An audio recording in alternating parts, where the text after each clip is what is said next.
সালাত 8 রাকাত না 20 রাকাত? তো এই 5 জনকে দেখতে হবে যে এরা কয় রাকাত পড়েছে, বুঝতে পারেননি মনে হয়। যদি 5 জন ব্যক্তির মধ্যে কেউ যদি 20 রাকাত পড়ে থাকে তাহলে সেটা সুন্নাত হবে, আর যদি কেউ পড়ে না থাকে তাহলে আর সুন্নাত হওয়ার সুযোগ নাই। কোরআন হাদিস তদন্ত করে 5 জন আর কেউ 20 রাকাত পড়েনি, কাজেই 20 রাকাত পড়া বেদাত, 8 রাকাত পড়াই সুন্নাত। যতই ব্যাপারে হাদিস আছে একটাও ঠিক নয়। 20 রাকাত ওমর রাদিয়াল্লাহু আনহুর যুগে পড়া হতো, মানুষেরা পড়তো, সব মানুষের বানানো, ঠিক নয়। মান আমেলা আমালান লাইসা আলাইহি আমরুনা ফাহুয়া রাদ। যে ব্যক্তি কোনো আমল করলো ওই আমলে যদি রাসূল সাল্লাল্লাহু আলাইহি ওয়াসাল্লামের নির্দেশ না থাকে তাহলে সে আমলটা কি? বাতিল। মানে একটা আমল করার পূর্বে 5টা শর্ত প্রয়োজন। কয়টা? 5টা। আর একটা আমল করার পূর্বে কয়জন ব্যক্তির নীতি দেখতে হবে? 5 জন। আপনি যে আমলই করেন ওই আমল করার পূর্বে শর্ত 5টি। তার এক হচ্ছে পরিমাণ দেখতে হবে। কি দেখতে হবে? পরিমাণ। 2 জায়গা, স্থান। একটু এই মানহাজের 2-1 মিনিট আলোচনা করে আমরা শেষ করে দেব। বিচার মাঠে আমল করে আপনি কি হবেন? ক্ষতিগ্রস্ত হবেন, হতাশ হবেন। যদি পদ্ধতি মানহাজ ঠিক না থাকে, আকীদা ঠিক না থাকে, হারাম যদি রুজি হয়, ইখলাস যদি ঠিক না থাকে। আমি কিন্তু এটাই বোঝাতে চাচ্ছিলাম আপনাকে। তার এখন সর্বশেষ যেটা বোঝাতে চাচ্ছি যে আপনার মানহাজ ঠিক না থাকার কারণে আমল করার পরও কোথায় যাবেন? জাহান্নামে চলে যাবেন। দেখেন, একটা আমল করবেন তার পূর্বে 5টা শর্ত প্রয়োজন। 1 কি? পরিমাণ। 2 স্থান, জায়গা। কি? জায়গা। হজ করার নিয়ত করেছেন, নিয়ত করে ইহরাম বেঁধে বাইতুল মুকাররমে গিয়ে 7 তওয়াফ দিয়েছেন, হয়ে গেছে না হজ? কেন? কোথায় যেতে হবে? মক্কায়, তাই না? তাহলে বুঝেছেন তো যে আমি একটা আমল করব তার জন্য জায়গা জরুরি। পূর্ব শর্ত কি? জায়গা। এটা 2। 3 সময়। 3 নম্বর কি? সময়। আমি একটা আমল করব সেটা সময়ে হতে হবে, আমার নিজস্ব সময়ে হবে না। সময়কে মূল্যায়ন করতে হবে। কি করে? আপনি নাটোর বাজার থেকে একটা গাভী কিনেছেন 8 লক্ষ টাকা দিয়ে। কত লক্ষ? কি করবেন? কুরবানি করবেন। কিন্তু ঈদের সালাত আদায়ের পূর্বেই কুরবানি করে দিয়েছেন, হবে না? কেন? 8 লক্ষ টাকা দামের গাভী, হবে না কেন? মানে সালাতের আগেই করেছেন, করা লাগবে কখন? সালাতের পরে। সময় বুঝতে পেরেছেন? 4 নম্বরটা কি? পরিমাণ, স্থান, সময়। 4 নম্বর ভুলে গেলাম। আচ্ছা, সর্বশেষ সেটাই হলো মানহাজ বা পদ্ধতি। সেটা কি? পদ্ধতি। মানে দলিল আছে, তাসবিহ পাঠ করার দলিল নাই? সুবহানাল্লাহ 33 বার, আলহামদুলিল্লাহ 33 বার, আল্লাহু আকবার 34 বার বললে কি হবে? সমুদ্রের ফেনা তুল্য পাপ কি হবে? কিন্তু পদ্ধতি এখন দেখতে হবে। দলিল তো আছে। রাসূল সাল্লাল্লাহু আলাইহি সাল্লাম কিভাবে করেছেন? আঙুলে। কিভাবে? যদি আপনি তসবিহ দানাতে করেন হবে না। এটা হলো পদ্ধতি। সালাম দিবেন একজনকে, মুসাফার দলিল আছে, কিন্তু 3 হাত 4 হাতে মুসাফার দলিল না। অনেকে 3 হাত 4 হাত দেন না? হ্যাঁ, তাহলে আর নেকি হবে না। রাসূল সাল্লাল্লাহু আলাইহি সাল্লাম বলছেন, মা মিন মুসলিমাইনি ইলতাকিয়ানা, 2 জন মুসলিম যখন পরস্পর সাক্ষাৎ হবে, ফাতাসাফাহানে, পরস্পরের 2 হাতে মুসাফা। কয় হাতে? ইল্লা গুফরা লাহুমা ক্বাবলা ইয়াফতারিকা, 2 হাতে যদি মুসাফা করে তাহলে 2 হাত পৃথক হওয়ার পূর্বেই তাদের সব পাপ আল্লাহ ক্ষমা করে দিবেন। কিন্তু 3 হাত 4 হাত লাগালে আর পাপ ক্ষমা হবে না। কেন? ওটা বিদআত হবে। মানে আমি একটা আমল করব, সেটা রাসূল সাল্লাল্লাহু আলাইহি সাল্লাম কিভাবে করেছেন এটা দেখতে হবে, বুঝেননি? যদি রাসূল সাল্লাল্লাহু আলাইহি সাল্লামের মতো না হয় তাহলে হবে না। হ্যাঁ, 5 নাম্বার মনে হয়েছে কারণ, মানে আমি আমল করবো ওটা কি কারণে।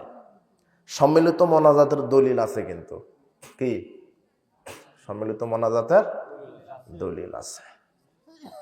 সালাতুল ইস্তিসকায় নাই, সাহাবীদেরকে নিয়ে সম্মিলিত করেননি, বেতেরের কোনোতে করেননি, আছে তাই না? কিন্তু সিস্টেম, পদ্ধতি, সময় বা কোন কারণে সম্মিলিত মোনাজাত করার কারণ কি ছিল? পানি প্রার্থনা। বুঝেননি কথা? সম্মিলিত মোনাজাতের কারণ কি ছিল? বিতরের কুনুত। সম্মিলিত মোনাজাতের কারণ কি ছিল? কুনুতে নাজেলা। মানহাজ বুঝেন। এই দলিলগুলি নিয়ে এসে ফরজ সালাতের পরে সালাম ফেরানোর পরে মেরে দেয়, তাই না?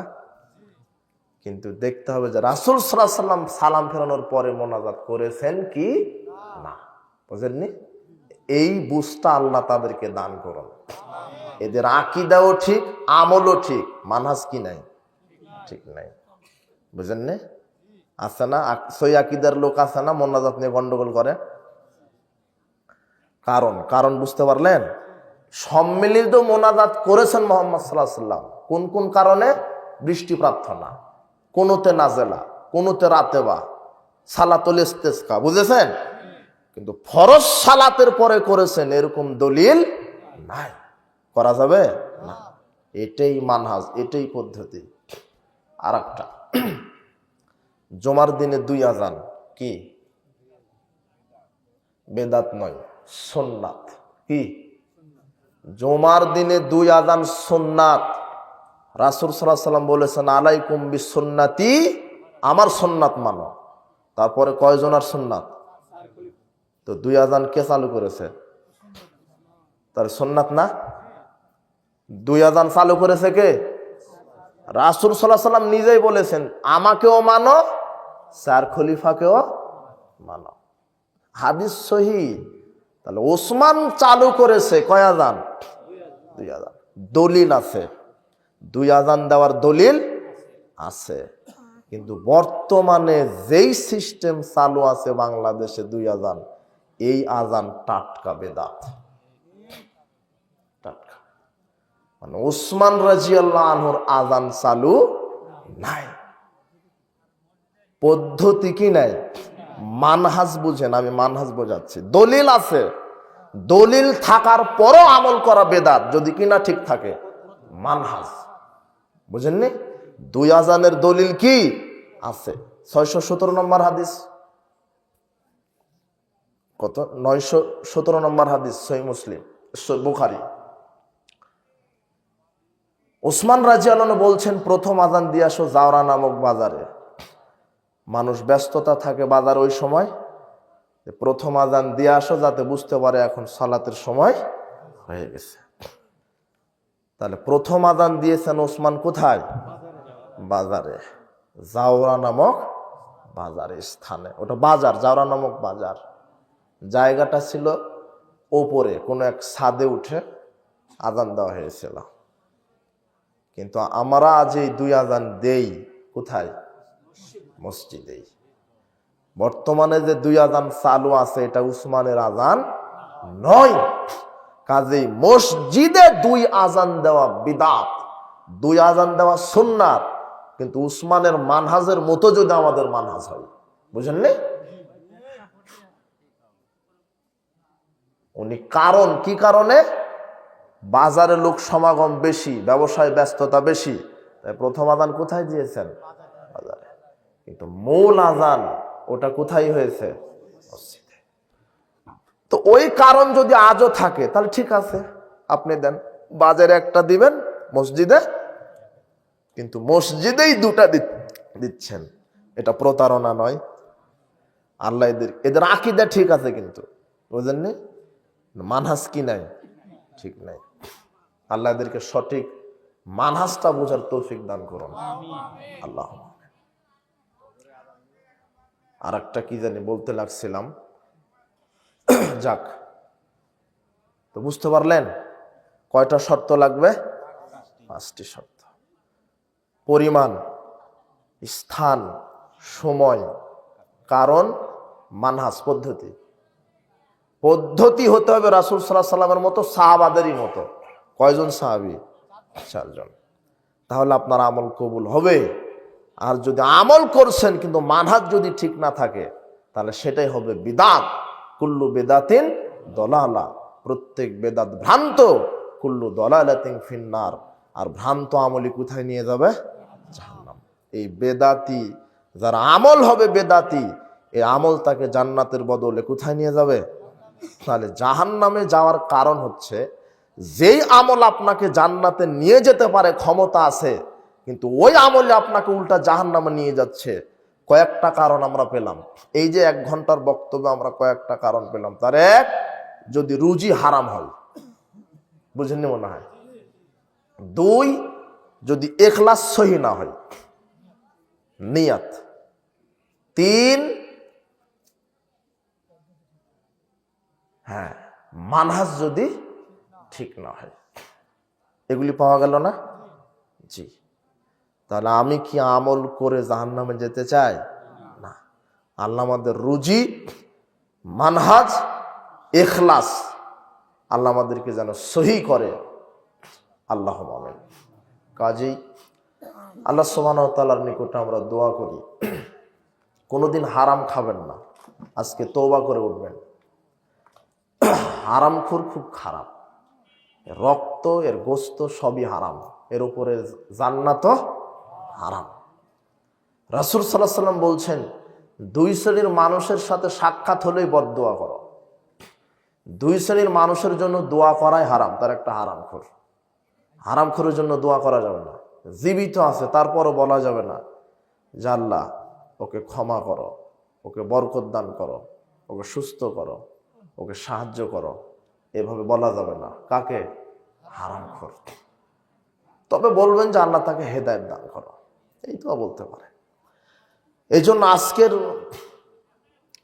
ইসলামী জালসায় এ পর্যন্ত যারা ধৈর্য সহকারে বসে আছেন, আসলে আমি খুব অসুস্থ, মানে কথা বলার রুচি হচ্ছে না। তারপরে আমাকে দিয়েছেন, যখন আমি শেষ করি তখন আমি শুরু করেছি আজকে। এইভাবে প্রোগ্রাম করেন না, তাতে ক্ষতি হবে। হ্যাঁ, আগেকার মতো যদি প্রোগ্রাম হতো যে একবারে ফজরের নামাজ পড়ে চলে যাও, তাহলে ঠিক ছিল, তাই না? কিন্তু ওরকম তো হয় না। এই যে এখন 1টার সময় শেষ করে দেবো, বাড়িতে যাবেন, ঘুমাবেন, ফজরের সালাত, ফজরের সাথে কি যুদ্ধ করা লাগবে, তাই না? এভাবে প্রোগ্রাম করেন না। রাত 12টা পর্যন্ত বাদ দিতে হবে প্রোগ্রাম। কাজেই কয়েকটা ওসিয়ত থাকবে। মাইকের আওয়াজ যতদূর পর্যন্ত যাচ্ছে, কয়েকটা ওসিয়ত হচ্ছে যে কেউ কোনোদিন 5 ওয়াক্ত সালাত ছেড়ে দিবেন না। 5 ওয়াক্ত সালাতের সাথে কোনো আপোষ চলবে না, যে কোনো মূল্যে। সালাত আদায় করবেন, এই জন্য আল্লাহ আপনাকে তৈরি করেছেন। উদ্দেশ্য লক্ষ্য ওঠাই যে আল্লাহকে আপনি সিজদা দিবেন। 1। 2, ফরজ যত ইবাদত আল্লাহ করতে বলেছেন সামর্থ্য অনুযায়ী সেটা করবেন ইনশাআল্লাহ। 3, ভিক্ষা করে খাবেন, তাও হারাম খাবেন না। ভিক্ষা করবেন কেন? আল্লাহ আপনার হাত দিয়েছে, পা দিয়েছে, মেধা দিয়েছে, মানুষের প্রতি কাজ করে খাবেন, ব্যবসা করে খাবেন, কিন্তু কোনোদিন হারাম খাবেন না, তাহলে জাহান্নামে যেতে হবে। যে কোনো মূল্যে আজকে ওয়াদা করেন যে আল্লাহ যে কোনো মূল্যে আমি হালাল খাবো ইনশাআল্লাহ। রাসূল সাল্লাল্লাহু আলাইহি ওয়াসাল্লাম বলছেন, কেউ যদি হারাম ছেড়ে দিয়ে হালালের দিকে পথ অবলম্বন করে, আল্লাহ নিজে তার রুজির ব্যবস্থা করে দেন। এই ভরসা রাখেন, ইনশাআল্লাহ হালাল রুজির ব্যবস্থা হবে ইনশাআল্লাহ। হারাম খাবেন না। 4, কাবিরা গুনাহ, শিরক, বেদাত, এগুলি থেকে বেঁচে থাকবেন। 5, যার নাম মানুষ, ইহুদি হোক, খ্রিস্টান হোক, বৌদ্ধ হোক, হেদাতি হোক, বেদাতি হোক, ছোট হোক, বড় হোক, মুসি হোক, মেতর হোক, যার নাম মানুষ, তার সাথে ভালো আচরণ করবেন। মনে থাকবে? কাউকে কষ্ট দিবেন না, আচরণে, মুখে। এই 5টা কাজ যদি আপনি পুরা করতে পারেন, জান্নাত হবে ইনশাআল্লাহ। অন্তত এই 5টি ওসিয়ত মেনে চলেন, নারী পুরুষ প্রত্যেককে 5 ওয়াক্ত সালাত আদায় করতেই হবে, হালাল খেতেই হবে, কাবিরা গুনাহ থেকে বিরত থাকতেই হবে। বুঝতে পেরেছেন? মানুষের সাথে ভালো আচরণ করতে হবেই। হাসিতে চড়তে রাজি আছি, কিন্তু শিরক বিদআত করতে রাজি নয়। কারণ দুনিয়া আমার জন্য বড় কিছু নয়, আমার জন্য বড় কিছু কি? জান্নাত, আখিরাত। আল্লাহ আজকের ইসলামী জালসায় যত নারী পুরুষ এসেছেন সবাইকে তুমি সঠিক ইসলামের জ্ঞান দান করো।